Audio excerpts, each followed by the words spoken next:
Hello guys, ayan merong libreng sampalok. Ayan, at meron din tayong gabi na kinuha ni Mr. sa bukid.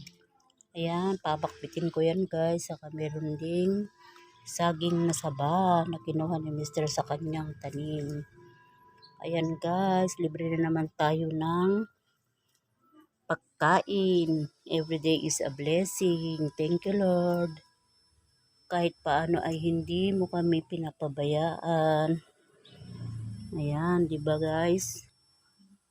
Ayan, sahog na lang ang kulang dito sa gabi. Pero mas gusto ko kasi yung hindi ginataan guys. Ayan, nalagyan ko lang siya ng sampalok. Pinakbit sa Ilocano. Itong saging na to guys, masarap ito.